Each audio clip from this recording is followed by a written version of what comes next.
தேவாரத்தில் உத்தமபாளையம் ஒன்றிய இந்திய கம்யூனிஸ்ட் கட்சி சார்பில் 14ஆம் தேதி பகல் 12 மணி அளவில் கண்டன ஆர்ப்பாட்டம் நடந்தது.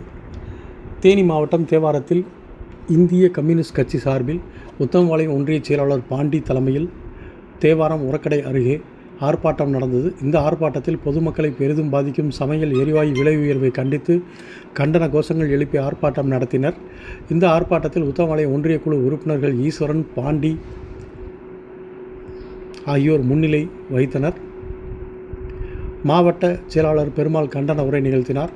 இந்த ஆர்ப்பாட்டத்தில் மாவட்ட குழு உறுப்பினர்கள் ராஜேந்திரன், முத்துலட்சுமி, வீரமணிகண்டன் மற்றும் ஒன்றிய குழு உறுப்பினர்கள், கிளை உறுப்பினர்கள் என ஏராளமானோர் கலந்து கொண்டு சமையல் எரிவாயு விலையேற்றத்திற்கு எதிராக கண்டன கோஷங்கள் எழுப்பி ஆர்ப்பாட்டத்தில் ஈடுபட்டனர்.